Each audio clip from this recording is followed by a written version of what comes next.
தமிழக மக்கள் முன்னேற்ற கழகம் பாஜக அதிமுக மெகா கூட்டணியில மிகப்பெரிய ஒரு இடத்தை பெற்றிருக்கீங்க. எப்படி ஃபீல் பண்றீங்க சார்? ரொம்ப மகிழ்ச்சியா இருக்கிறேன். வரலாற்றில் முதலாக தமிழக மக்கள் முன்னேற்ற கழகம் இதுவரைக்கும் எஸ்சி கான்ஸ்டுவன்சியில் மட்டும்தான் நின்றுச்சு. ஆனால் இப்பொழுது மற்றற்ற மகிழ்ச்சியாக பொது தொகுதியை நாங்கள் இருக்கின்றோம், போட்டியிடுகின்றோம். இதை பார்க்கும் பொழுது பொதுநலன் கருதி பொதுமக்களுக்காக சேவை செய்யக்கூடிய மனப்பாங்கிலே சமூக சீர்திருத்தத்துடன் சமத்துவத்தோடு நாம் சேவை செய்வதற்கு ஒரு வாய்ப்பாக நாங்கள் கருதுகிறோம்.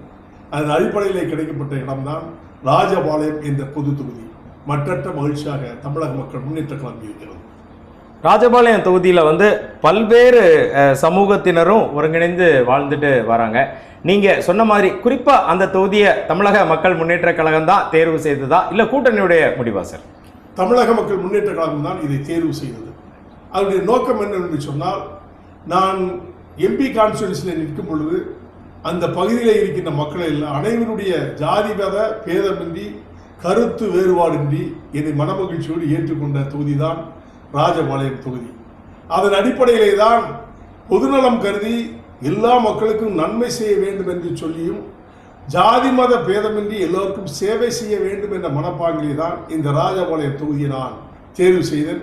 அதன் அடிப்படையிலே நான் ஏற்கனவே சொன்னது போன்று தென் மாவட்டங்களில் தான் நான் கேட்கின்ற தொகுதி எனக்கு அளிப்பார்கள் என்று நான் நம்பிக்கையோடு சொன்னேன். அந்த நம்பிக்கை வீண் போகாமல் நான் இன்று களம் காண்கிற தொகுதி தென்பகுதி. அந்த தென்பகுதியிலே கிடைப்பதிலே மற்றற்ற மகிழ்ச்சி. அந்த மகிழ்ச்சி எழுச்சி மக்களுக்கு சிறப்பாக சேவை செய்வதற்கு ஒரு வாய்ப்பாக கருதுகிறேன். அதிமுக பாஜக ரெண்டு பெரிய கட்சிகளுடன் இணைந்து இந்த தேர்தலை சந்திக்கிறீங்க. கட்சி தொண்டர்கள் குறிப்பா அடிமட்ட தொண்டர்களுடைய ஒத்துழைப்பு உங்களுக்கு இதுவரைக்கும் எப்படி இருக்கு, எப்படி இருக்கும்னு நினைக்கிறீங்க சார்?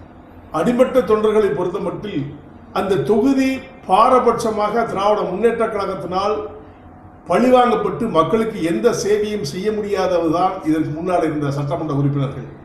இதுவரை காண கிடக்காத ஒரு பொது தொகுதியை நாங்கள் தேர்ந்தெடுக்கின்றோம் என்று சொன்னால் அனைத்து ஜாதி சமுதாய மக்களுக்கும் நன்மை செய்ய வேண்டும், இதுவரை யாரும் செய்யாத நன்மைகளை செய்து அந்த மக்களுக்கு கொடுக்க வேண்டும் என்ற ஒரு நல்லெண்ணத்திலே தான் அந்த தொகுதியை தேர்வு செய்திருக்கின்றேன். நிச்சயமாக தேசிய ஜனநாயக கூட்டணி வெற்றி பெறும். ஆட்சி அமைக்கப் போவது அண்ணன் எடப்பாடி அவர்கள்தான். அவர்கள் தலைமையிலே கூடுகின்ற கூட்டம், அவர்கள் தலைமையிலே ஏற்பாடு செய்கின்ற தேசிய ஜனநாயக கூட்டணி நிச்சயமாக வெற்றி பெறும், ஆட்சி அமைக்கும். தேவேந்திர குல வேளாளர் அப்படிங்கிற அந்த பொது பெயரை அரசாணை மூலம் வழங்கப்பட்டது. உங்களோட நீண்ட கால போராட்டத்திற்கு கிடைத்த ஒரு தனியான வெற்றி. இன்னும் அது சம்பந்தப்பட்ட கோரிக்கைகள் நிலுவையில் இருக்கு. அது உங்க கூட்டணியில் நீங்க தொடர்ந்து பேசிட்டு வரீங்க. இது மாதிரியான ஒரு முற்போக்கு சிந்தனை இருக்கிறதுனால தான் ஜான் பாண்டியனுக்கு இந்த தொகுதி ஒதுக்கப்பட்டதுன்னு நினைக்கிறீங்களா சார்? அதுவும் ஒன்றுதான், இல்லை என்று சொல்வதற்கு இல்லை. தேவேந்திர குல வேளாளர் அரசாணை என்பது நீண்ட ஆண்டுகளான கோரிக்கை. அதை திரு நரேந்திர மோடி பிரதமர் அவர்களால் தான் எங்களுக்கு வழங்கப்பட்டது. அதில் எந்த மாற்று கருத்தும் இல்லை.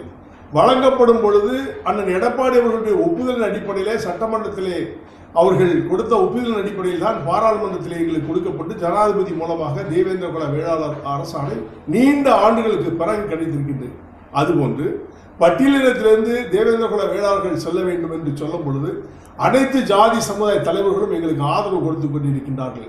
அந்த ஆதரவு அடிப்படையிலே ராஜபாளையம் தொகுதியிலும் ஆதரவு கொடுத்து அனைத்து மக்களும் பட்டியல் வெளியீட்டிலிருந்து போவார்கள் என்ற நிபந்தனையோடு மக்கள் எனக்கு ஆட்சியில் பங்கு கொள்வார்கள், இவர்கள் சட்டமன்றத்தில் வெற்றி பெறக்கூடிய வாய்ப்புகளை அளிப்பார்கள் என்று நம்பிக்கையோடு இருக்கிறேன். இது முதல் படி தேவேந்திர குல வேளாளருக்கு கிடைக்கின்ற பொது தொகுதி மட்டுமல்ல, முதல் படி வெற்றிப்படி என்றே நான் சொல்ல முடியும். தமிழக மக்கள் முன்னேற்ற கழகத்தின் சார்பில் வேட்பாளர் ஜான் பாண்டியன் தானா? வேட்பாளர் என்று சொல்லும் பொழுது நானா என்னுடைய கட்சியை சார்ந்தவர்களா என்பதை 29ஆம் தேதி, அதாவது வர்ற சனிக்கிழமை கூட்டத்தை போட்டிருக்கின்றேன். அதிலிருந்து அனைத்து நிர்வாக குழுவையும் அழைத்து பேசி அவர்கள் சொல்வதன் அடிப்படையிலே யார் வேட்பாளர் என்பதை நான் அறிவிக்க இருக்கிறேன். வாழ்த்துக்கள் சார். சத்தியம் தொலைக்காட்சி சார்பில் மிக்க நன்றி சார். நன்றி நன்றி நன்றி.